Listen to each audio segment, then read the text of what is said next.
आज से एक साल पहले आज ही के दिन सिंधिया ने कांग्रेस से खुद को अलग करते हुए अपने समर्थकों के साथ कांग्रेस से इस्तीफा देकर भाजपा में शामिल हो गए थे, जिसके बाद प्रदेश के तत्कालीन मुख्यमंत्री कमलनाथ को अपने पद से इस्तीफा देना पड़ा था।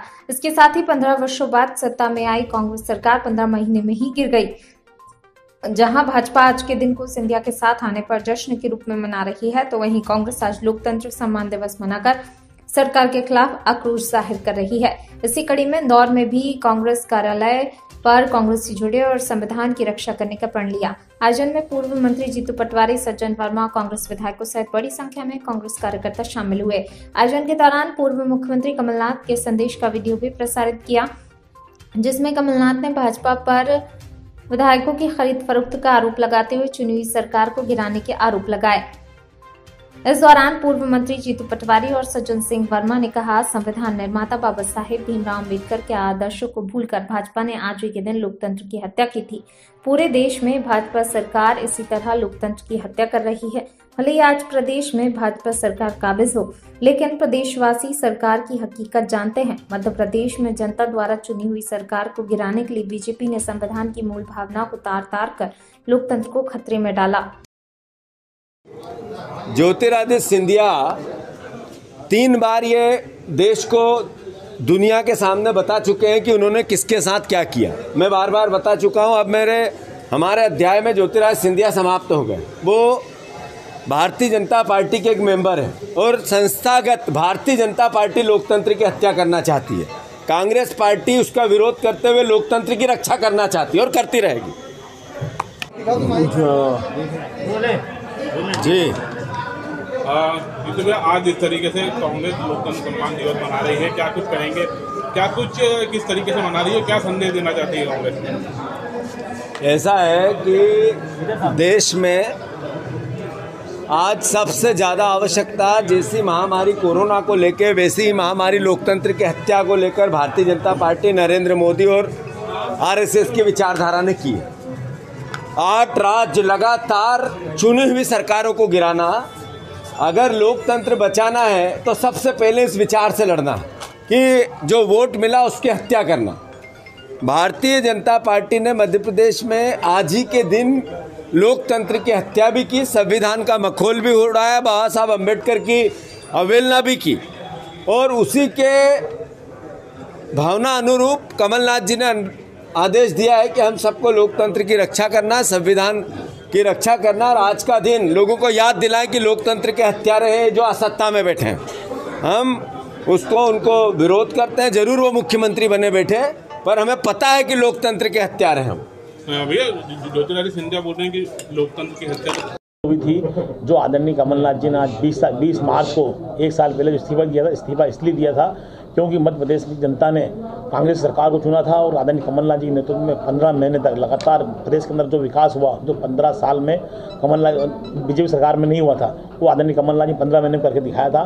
उसका सबसे बड़ा उदाहरण आप भी जानते हैं, दुनिया भी जानती है, पूरा प्रदेश की जनता जानती है, किसान जानता है, युवा जानता है, महिला जानती हैं, सभी लोग जानते हैं कि जो कमलनाथ जी 15 में काम करके दिखाया, भले वो बुजुर्गों को पेंशन की बात हो या बिजली की बात हो, 100 रुपये यूनिट की बात हो, या हमारी कन्याओं की शादी 51,000 रुपये कर दी हो, या क्या बोलते हैं अपने किसानों को कर्जे की माफ़ हो और भू माफिया कार्रवाई करी, मिलावट कार्रवाई करी, वो भले बीजेपी का हो या कांग्रेस का, पूरे प्रदेश में वो कार्रवाई करके उन्होंने दिखाया। जो 15 साल में जो भ्रष्टाचार और ये जो लोगों ने जो कमाया था उनके ऊपर कार्रवाई करी। कमलनाथ जी ने तो जो अवैध कॉलोनी जिन लोगों ने सोसाइटी कब्जे किए थे उन सब पे कार्रवाई करके जो उन्होंने साहस दिखाया वो कमलनाथ जी ने, और 15 साल में भारतीय जनता पार्टी लोग नहीं दिखा पाए। और उसी का उदाहरण है कि 15 महीने के अंदर इन लोगों ने सरकार गिरा दी। इसलिए गिरा दी क्योंकि इनकी सरकार को जनता ने नहीं चुना था, इनको अभी नोटों से सरकार चुनी है। नोटों से हमारे जो कांग्रेस विधायक, कांग्रेस के गद्दार विधायक थे, उनको खरीद के उन्होंने सरकार बनाई है। परंतु आम जनता जानती है 2023 में इसका जवाब देगी और नगर निगम चुनाव में इसका जवाब देगी। तो आपकी कांग्रेस की नगर में मेयर भी बनेंगे और पार्षद भी जीतेंगे। उसके अलावा 2023 में कांग्रेस सरकार बनेगी। किसानों की सरकार है, किसानों के लिए काम किया, उन्होंने युवाओं के लिए काम करा और आज भी आम जनता कांग्रेस के साथ में और इनको मुंह तोड़ जवाब देंगे। आज हम जितने कांग्रेस के लोगों से हमने संकल्प लिया है कि हम घर घर जाएंगे और बताएंगे हमारी उपलब्धि और जो इन्होंने जो गद्दारी करी है और जो नोटों की सरकार चल रही है उसके बारे में हम आज हम बताएंगे सब लोग। मेरे प्यारे भाइयों और बहनों, आप सभी का स्वागत, वंदन एवं अभिनंदन। कर से डूबा किसान, रोजगार के लिए भटकता युवा, असुरक्षित महिलाएं, करों से पीड़ित व्यापारी और निराश आमजन, यह हमारे मध्य प्रदेश की 2018 की तस्वीर थी। और ऐसी स्थितियों में वर्ष 2018 में एक नई ऊर्जा के साथ आपने कांग्रेस को वोट देके मध्य प्रदेश में अपनी सरकार बनाई थी। कांग्रेस को वोट देते वक्त आपके मन में बदलाव के विचार थे, आपके मन में नई आशाएं और एक नई सुबह की कल्पना थी। आपकी उम्मीदों और हमारे वचनों को पूरा करने के लिए हमने प्रदेश में कार्य शुरू किया। हमें केवल 15 महीने काम करने का अवसर मिला।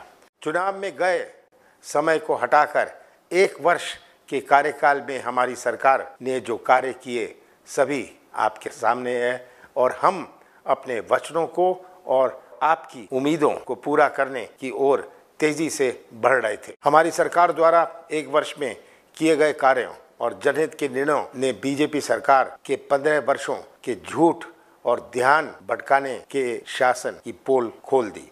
प्रदेश में हो रहे चौतरफा विकास से डर के बीजेपी ने जन आदेश को नकारते हुए सौदे की सरकार बनाई। विपक्ष के सौदे की राजनीति का संज्ञान मुझे था।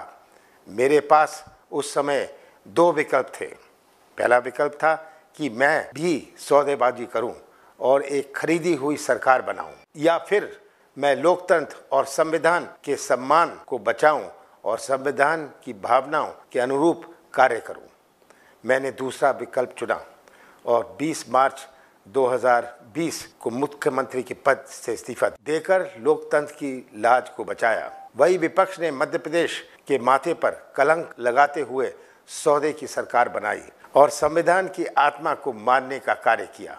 हमने सौदेबाजी नहीं की और इस्तीफा देकर लोकतंत्र के सम्मान को बचाए रखा। आज उस घटना का 1 वर्ष पूर्ण हुआ है। हम सभी के लिए ये गौरव का विषय है कि हमने लोकतंत्र के सम्मान को जीवित रखा।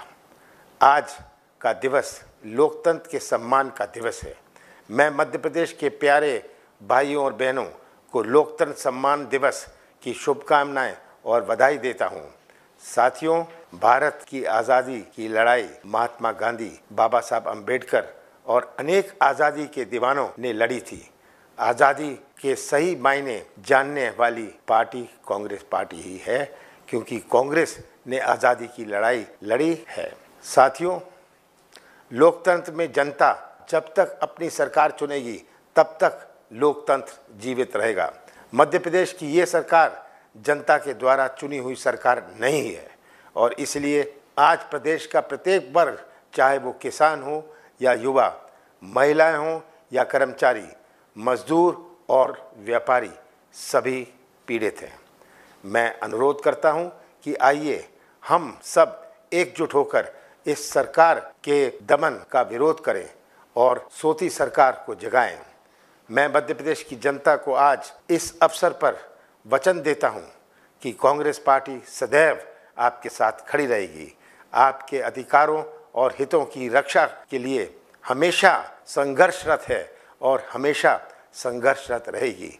आपके सहयोग से मध्य प्रदेश में जो विकास कार्य हमने शुरू किए थे, कांग्रेस सरकार बनते ही हम उन विकास कार्यों को पूरा करेंगे। जय हिंद, जय भारत, जय मध्य प्रदेश।